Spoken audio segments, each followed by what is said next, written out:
아모스를 성경에 보면은 드고아의 목자라고 소개합니다. 그러면서 또한 아모스 7장에 보면은 뽕나무를 재배하는 사람이라고 소개하고 있습니다. 자, 아모스 7장 14절 우리 다 같이 한번 읽겠습니다. 아모스가 아마샤에게 대답하여 이르되 나는 선지자가 아니며 선지자의 아들도 아니라 나는 목자요 뽕나무를 재배하는 자라 그랬습니다. 여기 보니까 아모스의 직업이 두 개요. 하나는 뭡니까? 드고아의 목자. 하나는 뭡니까? 뽕나무를 재배하는 농부예요. 왜 목자이면서도 뽕나무를 재배하는 돌감나무를 재배하는 농부의 생활을 합니까? 이 목자가 부자 목자, 넉넉한 목자가 아니고 가난한 목자예요. 그러다 보니까 소떼와 양떼가 많지 않습니다. 그래서 한가한 시간이 되면 다시 한번 부업을 하는데 그게 바로 뭐냐? 돌감나무를 재배하는 농사일을 하게 된 것입니다. 하나님은 이 가난한 또 연약한 이 목자요 농부인 아모스를 들어서 가장 부강한 시대 우시야 왕 때 하나님의 선지자로 들어서신 겁니다. 아모스서를 가만히 보면 두 가지가 교차로 나옵니다. 하나님께서 아모스에게 환상을 먼저 보여주고 그 환상을 보여준 다음에는 그 내용을 가지고 설교를 합니다. 오늘 읽은 내용은 뭐냐면 하나님께서 아모스에게 먼저 여름 과일 광주리 하나를 보여주는 거예요. 자, 우리 성경 한번 보겠습니다. 아모스 8장 1절 2절 다 같이 읽겠습니다. 주 여호와께서 내게 이와 같이 보이셨느니라. 보라, 여름 과일 한 광주리니라. 그가 말씀하시되 아모스야 네가 무엇을 보느냐? 내가 이르되 여름 과일 한 광주리니이다 하며 여호와께서 내게 이르시되 내 백성 이스라엘의 끝이 이르렀은즉 내가 다시는 그를 용서하지 아니하리니. 자, 여기 보니까 여름 실가라는 말이 나오는데 그 각주 1번 밑에 보면은 끝이라는 말의 의미 같다 그랬습니다. 히브리 말로 여름 과일이라는 말과 끝물이라는 말이 똑같다는 말이에요. 다시 말해서 여름 과일은 과일의 끝물처럼 별로 가치 있는 것이 아니라는 거예요. 여름 과일의 특징은 뭡니까? 오래 가지 못하는 것입니다. 저장성이 없습니다.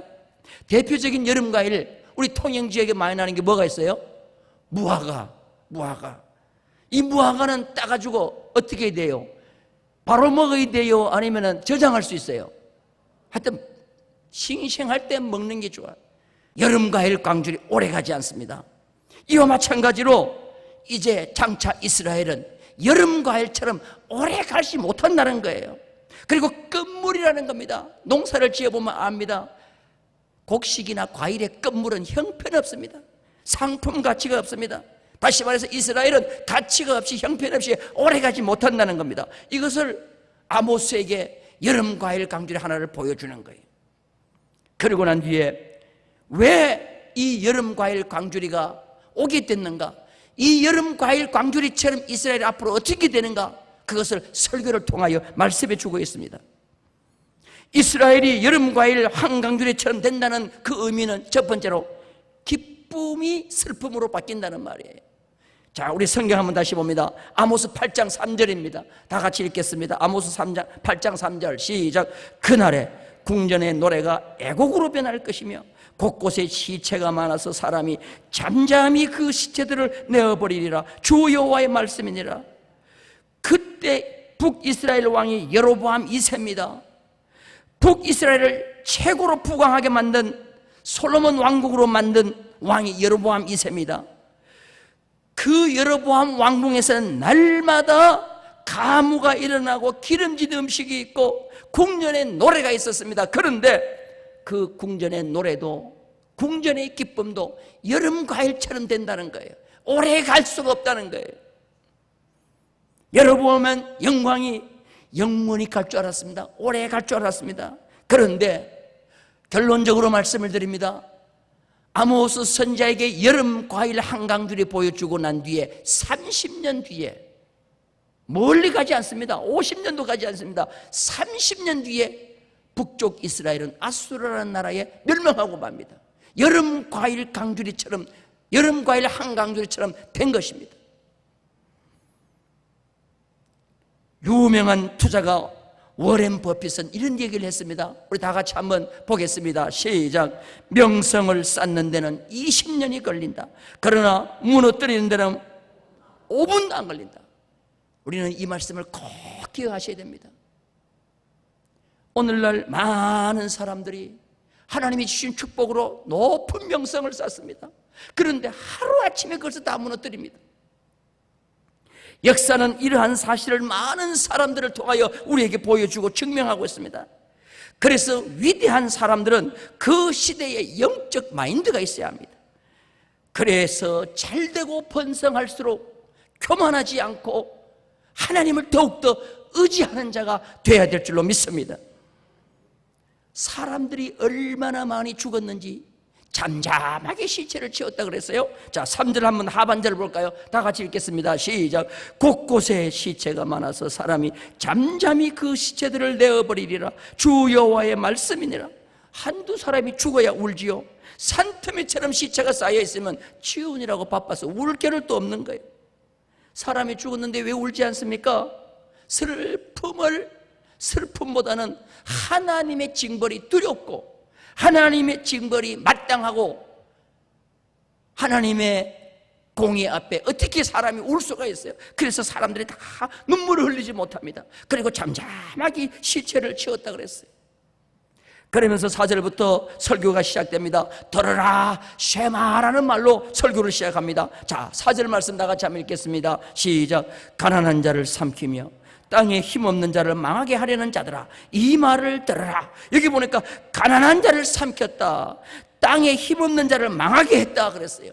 다시 말해서 가진 자, 있는 자들의 횡포가 심했습니다. 오늘날로 말하면 뭐예요? 이 시대의 말로 말하면 갑질이 심했다는 말이에요.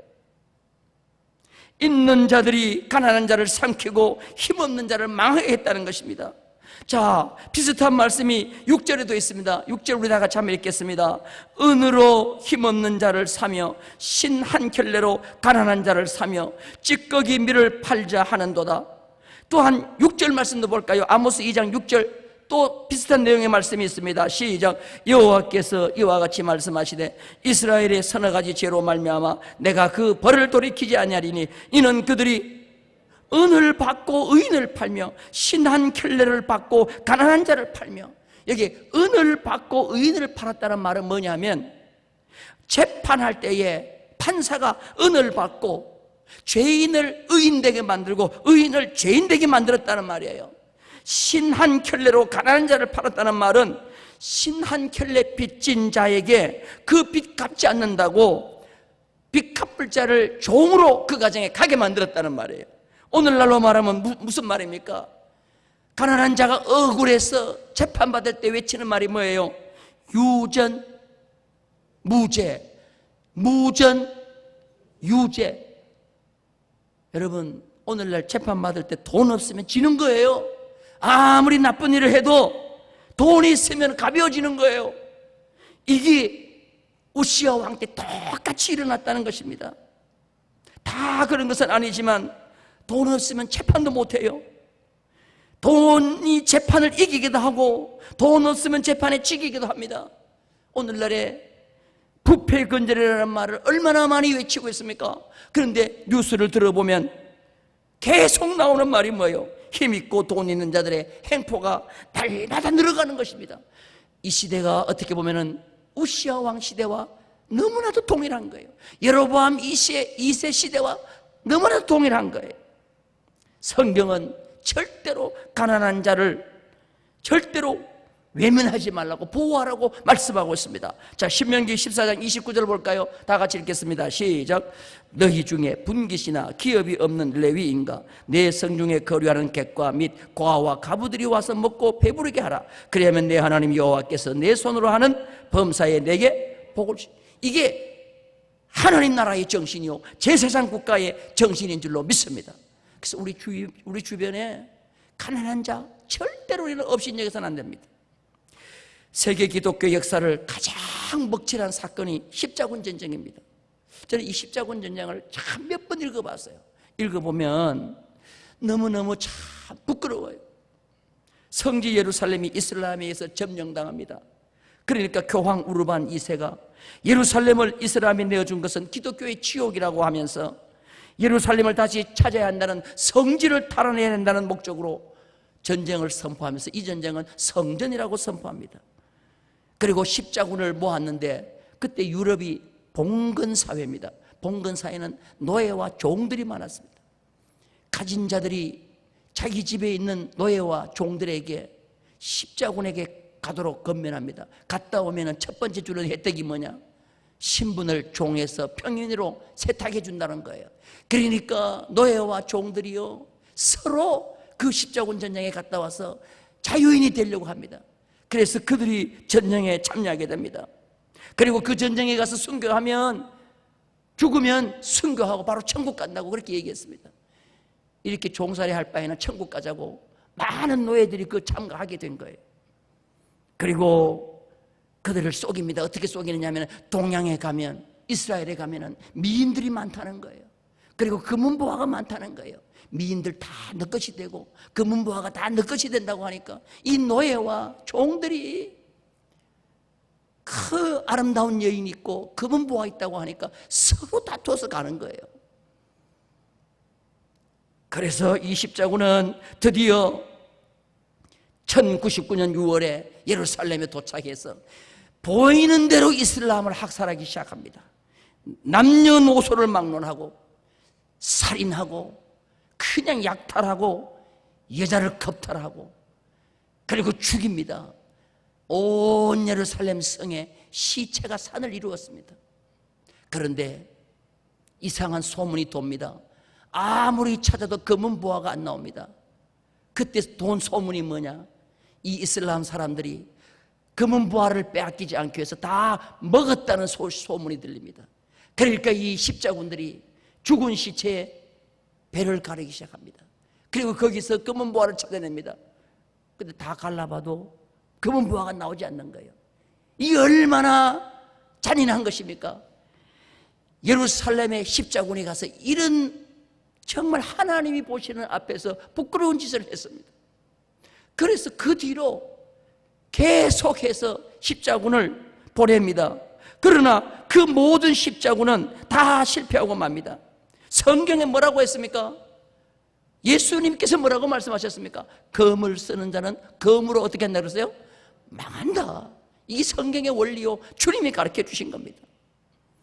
계속되는 7차 십자군 전쟁은 계속 실패로 돌아가고 맙니다. 저는 가끔씩 예루살렘 성 사진을 봅니다. 예루살렘 성 사진을 보면 저 금빛의 이슬람 도움이 아직까지 저 자리에 뱉히고 있는 것은 십자군 전쟁의 결과라고 저는 생각하는 거예요. 이건 제 나름대로 그렇게 생각하는 겁니다. 얼마나 하나님이 보시면서 가슴 아팠겠습니까? 이건 아닌데 했을 것입니다.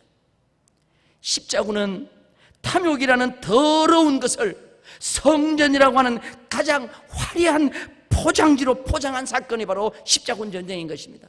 오늘날 우리가 신앙생활하면서 자칫 잘못하면 이런 일을 저지를 때가 참 많이 있습니다.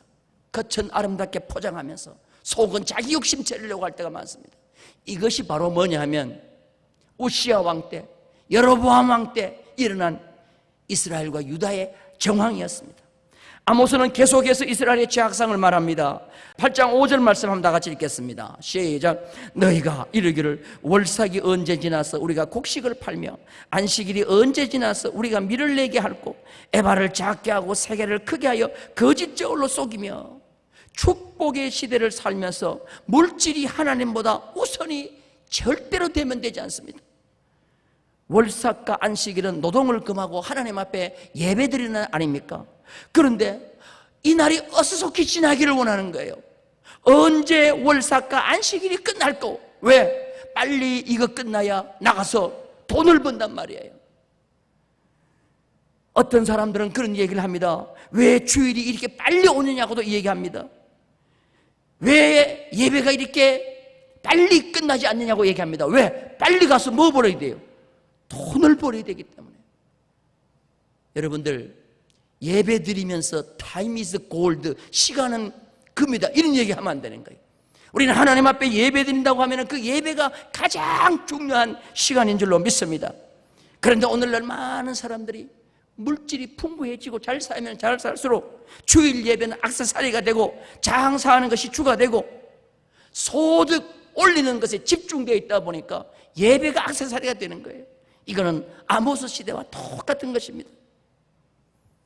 혹이라도 이런 생각을 하시십니까? 예배 시간에 나와서 돈을 벌면은 주일날 더 많은 돈을 버는데, 여러분 그런 생각은 아예 지우기를 주님의 이름으로 축원합니다.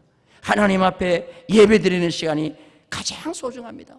예배가 형식화되면 되지 않습니다. 우리는 예배를 드릴 때 목숨을 거는 자가 되어야 됩니다. 주일이 다가오면은 가장 즐거운 날이 되어야 될 줄로 믿습니다. 예배의 즐거움이 없으면 모든 삶의 즐거움도 없는 줄로 믿습니다. 할렐루야. 이러한 삶의 결과로 하나님께서 이스라엘의 심판을 드디어 내리는 것입니다. 우리는 아모스가 기록한 이 말씀을 보면서 오늘날 우리가 살아가고 있는 이 시대와 너무나도 흡사하다는 것을 깨달아야 됩니다. 오늘 이 말씀, 아모스가 주시는 이 말씀, 오늘 우리 대한민국에 주시는 말씀, 오늘 우리에게 주시는 말씀으로 받기를 주님의 이름으로 축원합니다. 경제개발 5개년 계획 얼마나 많이 들었는지 몰라요. 사실 경제개발 5개년 계획은 7차까지 일어났는데요, 한국에 대부흥을 가져왔습니다. 특히 72년부터 3차 경제개발 5개년 계획은 대한민국에 놀라운 경제 성장을 가져왔습니다. 한강의 기적이라는 말이 있었습니다. 매년 경제 성장이 8%가 넘었습니다. 지금은 마이너스로 떨어졌는데 8%, 이거는 놀라운 성장입니다. 가장 경제 성장이 최고로 올라갔을 때가 76년도입니다. 그날 그 해도 경제를 8% 잡았는데 연말에 보니까 15.2%가 됐습니다. 거의 배의 경제 성장을 가졌습니다. 그때 우리 민족이 우리도 하면 된다, 민족적 자긍심이 생기게 됐습니다. 그런데 저는 그렇게 축복받을 때를 영적으로 보는 거예요. 영적인 눈을 가지고 왜 그때 대한민국이 이렇게 큰 복을 받았는가? 그때 예배의 회복이 일어난 줄로 믿습니다. 세계적인 대형 집회가 서울에서 열리는데 지금까지 유례를 찾아볼 수 없을 만큼 수많은 사람들이 모였다는 거예요. 첫 번째가 집회가 뭡니까? 1973년 빌리그레함 집회입니다. 73년도 이 빌리그레함 목사님을 초청해서 여의도에서 집회를 하는데요, 빌리그레함 목사님 생애 가운데 최고로 많이 모인 집회가 빌리그레함 집회예요. 1년이 지나고 난 뒤에 CCC 총재인 김중근 목사님이 주관한 엑스폴로 74, 이 엑스폴로 74는 여의도 광장에 그 이름에, 빌리그레함 이름에 모였는데 얼마나 많이 모였는지 모릅니다. 이만열 교수가 밝혔습니다. 한 번에 모인 수가 158만이라고 그랬어요. 158만. 세계 역사에 이런 모임은 두 번 다시 있을 수 없다고 그렇게 얘기했습니다. 자, 그런데요, 이 74년 빌리그레함 엑스폴러가 일어나고 이태 후에 대한민국의 경제가 세계에서 제일 거의 막 15.8% 세계에서 가장 높이 성장률을 가져왔다는 거예요. 이건 하나님이 주신 축복인 줄로 믿습니다. 따라서 합시다. 예배에 목숨을 걸면 하나님께서 뭐 하신다? 번성케 해 주실 줄로 믿습니다. 그로부터 12년 뒤에 엑스폴로 74가 열리고 12년 뒤에 1988년도 세계 24회 올림픽이 한국에서 열렸습니다. 6.25 전쟁 끝나고 35년 됩니다. 올림픽은 선진국가의 어떻게 보면 전유물이었습니다. 그런데 드디어 한국에 세계 올림픽이 열리고 2002년도에는 한일 공동 월드컵을 개최할 정도로 하나님께서는 우리나라에 큰 은혜와 복을 주신 줄로 믿습니다. 저는 말레이시아에서 목회할 때에 선교지를 갈 때 사진 3장을 가져갑니다. 거기 보면은 말레이시아교 개통 사진을 보여줍니다. 이 말레이시아 개통 사진은 제가 파주에 있을 때 말레이시아교라는 그 다리가 하나 있습니다. 길이는 불과 60m 밖에 안 되고 폭은 7.5m 되는 철근 콘크리트 다리입니다. 그런데 말레이시아와 한국이 수교한 기념으로 66년도에서 말레이시아에서 선물로 낳아준 다리가 이 60m짜리 말레이시아 교회예요. 지금도 말레이시아 교는 있습니다. 자, 그 말레이시아 교 개통식 동영상을 잠깐 한번 보도록 하겠습니다.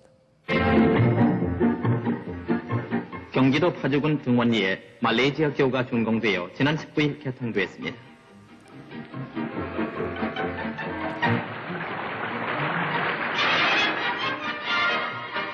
휴전선을 눈앞에 둔 금촌, 문산, 파주 등을 연결하는 이 다리는 말레이시아국에서 보내온 원저금 5,000달러, 경기도 보조금 300만 원, 그리고 파주군비 200만 원을 투입해서 건설한 것인데 길이 60m, 폭 7.5m의 철근 콘크리트로 되어 있습니다. 그때 우리나라는 저 다리 하나 제대로 놓을 여력도 없었습니다.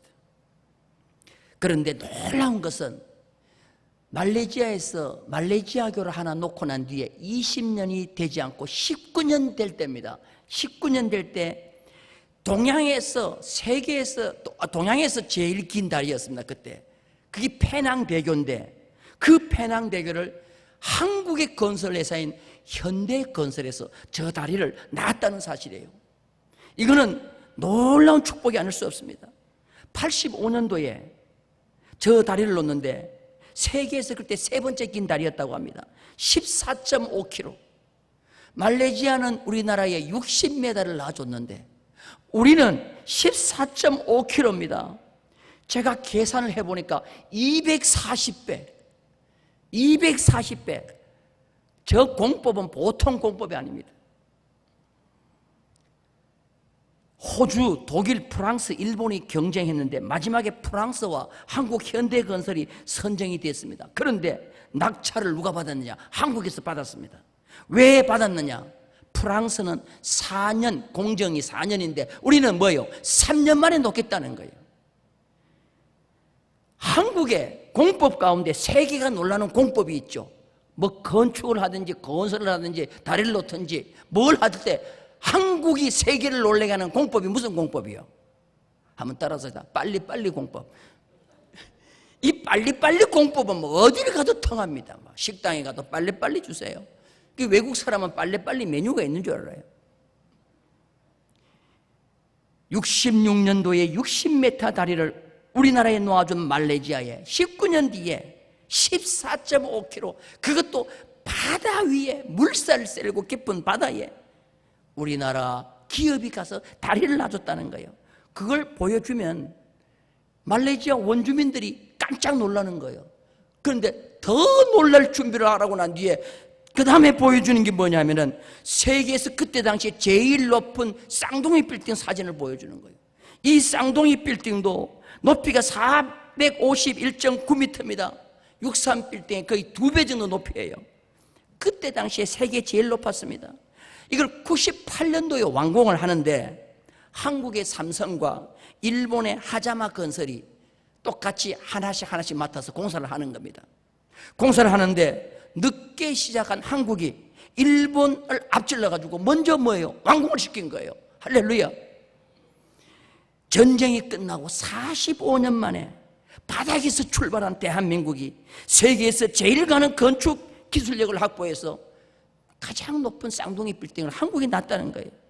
일주일에 한 층씩 올라가는 공법입니다. 일주일에. 일본은 일주일에 한 층씩 밖에 못 올라가요. 그런데 우리나라는 기술이 얼마나 좋은데 4.5일 만에 한 층씩 올라가는 거예요. 여러분, 이거는 놀라운 공법인 거예요. 이 공법도 무슨 공법이에요? 빨리빨리 공법. 그런데 그때 한국 삼성과 경쟁한 일본의 하자마 건설이 어떤 건설이냐? 하자마. 유명한 건설 회사입니다. 일제시대 때 경부선 철도를 놓았던 회사가 하자마 회사입니다. 세계에서 제일 가는 회사였습니다. 그런데 드디어 뭐요? 삼성 앞에 무릎을 꿇은 거죠. 그리고 지금은 세계에서 가장 긴 현수교인 터키 이스탄불의 차나칼레 현수교를 대림과 SK가 컨소시엄을 해서 지금 뭐요? 건설 중에 있는 거예요. 할렐루야. 마지막 여기도 두 나라가 각축을 벌였습니다. 일본과 우리가 각축을 벌이는데 당당하게 일본을 물리치고 어떻게 했어요? 한국이 그 현수교를, 세계에서 제일 긴 현수교 3623m, 금문교, 샌프란시스코 금문교보다도 1000m가 긴 세계에서 최장 현수교를 한국이 드디어 시공 중에 있는 줄로 믿습니다. 66년도 말레이시아교를 선물로 받았던 대한민국이 세계에서 가장 길고 긴 난공사인 이 다리를 놓고 있습니다. 말레이시아 원주민들에게 이 세계 사진을 딱 보여주면서 왜 우리나라가 이렇게 발전했느냐? 하나님을 잘 생겨서 그렇다. 예비 목숨을 걸어서 그렇다. 오늘 우리는 이 여름과일 한강줄이라는 아모스 선자가 본 이 환상과 설교를 통하여 우리에게는 놀라운 각오가 있어야 될 줄로 믿습니다. 이 시대가 아모스 선자 시대와 너무나도 닮았다는 거예요. 이 시대에 하나님이 보여주는 환상이 뭐냐? 여름과일 한강줄이라는 거예요. 이대로 계속 가면 멀지 않아서 어려움을 당한다는 거예요. 사랑하는 성도 여러분들, 우리 한 사람 한 사람부터 절대로 오늘 이 여름과일 한강줄이 이 말씀을 생각하면서 하나님을 잘 섬기는 자가 되어야 될 줄로 믿습니다. 나를 복되게 하시고 나를 번성하게 하시고 나를 발전하게 하시고 이 대한민국에 복을 주신 그 하나님을 등 뒤로 버려버리면 우리는 여름과일 한강줄이밖에 될 수가 없습니다. 오늘 우리에게 주신 복을 주신 그 하나님을 향한 우리의 마음이 절대로 다른 것에 빼앗기지 말아야 될 줄로 믿습니다. 다시 한번 우리는 한국교회 전체가 70년대의 영적 열기를 회복해야 될 줄로 믿습니다. 예배가 회복되길 바랍니다. 있다고, 권력이 있다고, 부가 있다고 힘으로 약자를 억울하게 만들어서는 안 될 줄로 믿습니다. 예수 그리스도의 십자가의 정신을 우리의 삶 속에 설치할 때 하나님께서 우리나라에게 지속적인 발전과 번성의 역사가 있을 줄로 믿습니다. 이 은혜가 우리 모두에게 있기를 주님의 이름으로 축원합니다.